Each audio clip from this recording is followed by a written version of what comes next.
بسم اللہ الرحمن الرحیم۔ محترم ناظرین، آج ہم آپ کو واقعہ سنانے والے ہیں ایک مسجد کے مولوی کا، جس نے یتیم بچے کے ساتھ جناح کیا۔ پھر اللہ تعالیٰ نے اس بستی پر کیسا عذاب بھیجا، اس مولوی کو دیکھ کر لوگ توبہ توبہ کرنے لگے۔ اس واقعے کو مکمل جاننے کے لیے ہمارے ساتھ بنے رہیے گا۔ محترم ناظرین، ایک بستی میں ایک بیوہ عورت رہا کرتی تھی۔ اس کی ایک 7 سال کی بچی تھی۔ وہ بیوہ عورت لوگوں کے گھروں میں برتن مانجھ کر اپنا اور اپنی بیٹی کا پیٹ بڑی مشکل سے پال رہی تھی۔ وہ بیوہ عورت بہت نیک تھی۔ اس نے قرآن پاک کی تعلیم حاصل تو نہیں کی تھی۔ شوہر کی وفات کے بعد وہ اپنی بیٹی کو اسکول کی تعلیم تو نہیں دے سکتی تھی، مگر وہ قرآن کی تعلیم دینے کے لیے اس کو مسجد کے مولوی کے پاس لے کر گئی اور کہنے لگی کہ مولوی صاحب، میری بیٹی کو قرآن پاک پڑھا دے۔ میری بڑی خواہش ہے کہ میری بیٹی قرآن پاک کو حفظ کرے۔ مولوی صاحب کے پاس اور بھی بچے قرآن پڑھنے آتے تھے۔ وہ بیوہ عورت اپنی یتیم بچی کو مولوی کے پاس چھوڑ کر خود لوگوں کے گھروں میں کام کرنے کے لیے چلی گئی۔ شام کو گھر واپس آئی تو دیکھا اس کی بیٹی گھر واپس آ چکی تھی۔ بیوہ عورت بہت زیادہ تھکی ہوئی تھی۔ اس نے اپنی بیٹی سے زیادہ بات چیت بھی نہ کی۔ اپنی بیٹی کو کہا کہ وہ بھی سو جائے اور مجھے بھی سونے دے، میں تھک چکی ہوں۔ کافی دن اسی طرح گزر گئے۔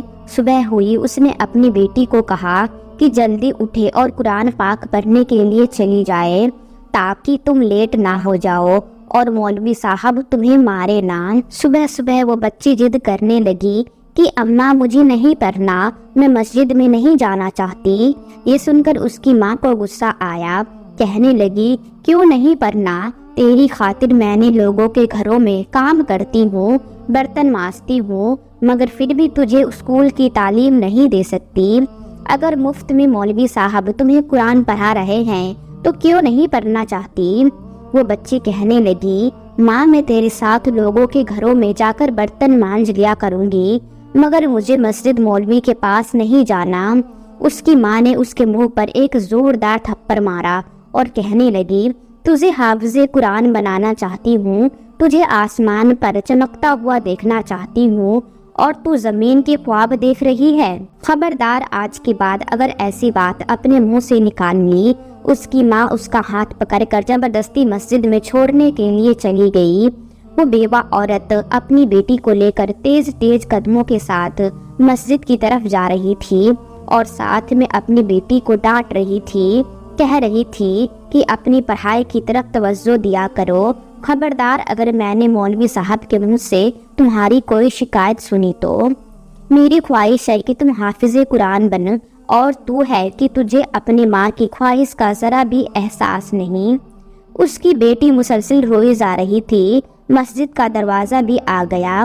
بیٹی نے ماں کا ہاتھ چھڑوانا چاہا کہ ماں، مجھے نہیں پڑھنا، مولوی صاحب اچھے انسان نہیں ہیں، مگر اس کی ماں اپنی بیٹی کی بات کو ذرا بھی غور سے نہیں سن رہی تھی، نہ ہی اس بات کی تہ تک جا رہی تھی۔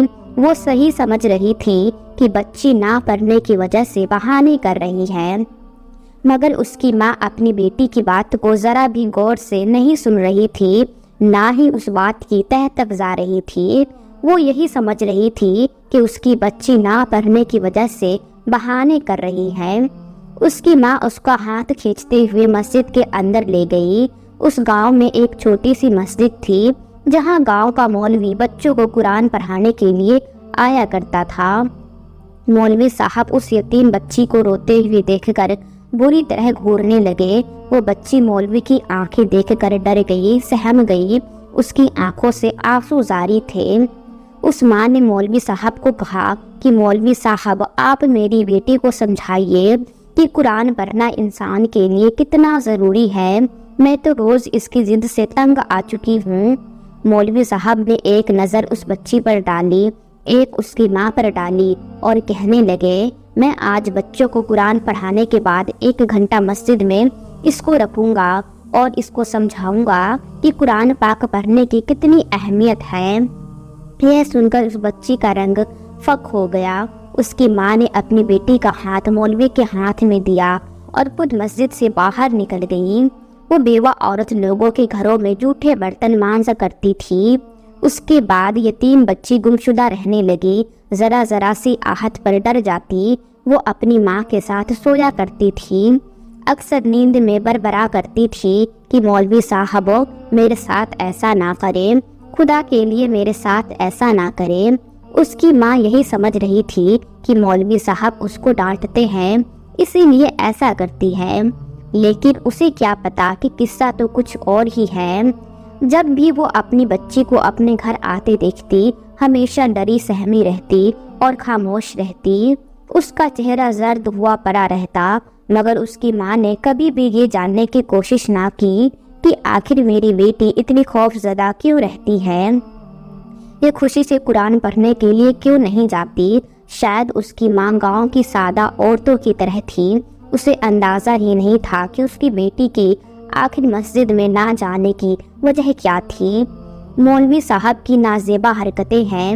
ایک مرتبہ اللہ کا کرنا ایسا ہوا، اس کی بیٹی مسجد سے واپس نہ آئی۔ اس کی ماں یہی سمجھ رہی تھی کہ شاید مولوی صاحب اس کو یہ سمجھا رہے ہیں قرآن پڑھنا انسان کے لیے کتنا ضروری ہے، اسی لیے دیر ہو گئی۔ اب وہ بچی ہمیشہ مسجد سے لیٹ آتی اور جب گھر آتی کمرے میں چلی جاتی اور رونا شروع ہو جاتی۔ اس کی ماں اسی لیے اس سے نہیں پوچھتی تھی کہ مولوی صاحب اس کو ڈانٹتے ہوں گے اور اسی لیے یہ رو رہی ہے۔ الٹا اس کی ماں پریشان ہو جاتی اور اللہ سے دعا کرتی کہ اے اللہ میری بیٹی کے دل میں قرآن پڑھنے کا شوق پیدا کر دے۔ لیکن آج تو 2 گھنٹے ہو چکے تھے، ابھی تک وہ مسجد سے واپس ہی نہیں آئی تھی۔ اس نے سوچا کہ میں خود جا کر دیکھتی ہوں آخر میری بیٹی ابھی تک کیوں نہیں آئی۔ جیسے ہی مسجد کے دروازے پر پہنچی تو ایک آدمی دروازہ بند کر رہا تھا۔ اس شخص سے پوچھا کہ میری بیٹی گھر واپس کیوں نہیں آئی۔ اس شخص کا رنگ اڑا ہوا تھا۔ اس کو کہنے لگا کہ آپ کی بیٹی میرے سامنے ہی گئی تھی، ابھی تک وہ گھر کیوں نہیں پہنچی۔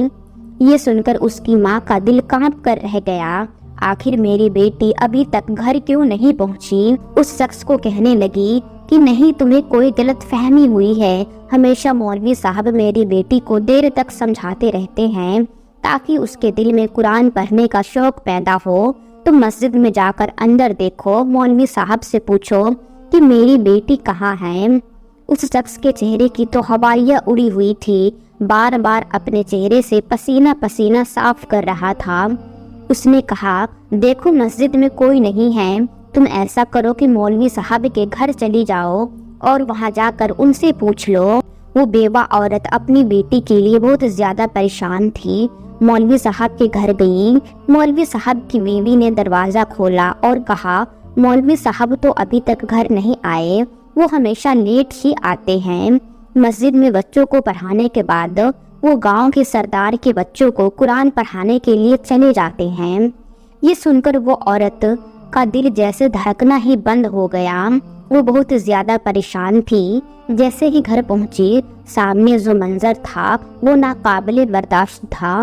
اس نے دیکھا اس کی بیٹی سامنے چارپائی پر لیٹی ہوئی تھی۔ اس کی بکھری ہوئی اور ازری ہوئی حالت دیکھ کر اس کی ماں نے اس کو جلدی سے اپنے سینے سے لگایا اور جب دیکھا کہ اس کی بیٹی تو آخری سانسیں لے رہی تھی، بال سارے بکھرے پڑے تھے، چہرے پر زخموں کے نشان تھے، اسے دیکھ کر اس کے دل میں برے برے خیالات آنا شروع ہو گئے۔ وہ کہنے لگی بیٹی آخر تجھے کیا ہوا، تجھے کسی نے مارا ہے؟ اس نے بڑی مشکل سے نفی میں سر ہلایا اور کہا مولوی صاحب نے میرے ساتھ۔ یہ کہہ کر اس کی آنکھوں میں آنسو بہنے لگے، وہ آخری سسکیاں لے رہی تھی۔ اس کی ماں کو بیٹی کی مسجد میں نہ جانے کی وجہ اب سمجھ میں آئی۔ وہ اپنی بیٹی کو گود میں لے کر رونے لگی، کہنے لگی کہ بیٹا تو نے مجھے کیوں نہیں بتایا۔ اس وقت اس کی بیٹی اس کی باہوں میں دم توڑ چکی تھی۔ یہ دیکھ کر وہ ماں پاگلوں کی طرح رونے لگی۔ اس کے رونے کی آواز اتنی بلند تھی کہ پاس کے ہمسائے مرد عورتیں سب گھر میں جمع ہو گئے۔ کوئی بھی نہیں سوچ سکتا تھا کہ ہنستی کھیلتی بچی موت کے منہ میں چلی جائے گی۔ ہر کوئی کبھی بچی کو دیکھتا، کبھی اس کی ماں کو دیکھتا۔ اس کی ماں تو اپنے ہوش کھو چکی تھی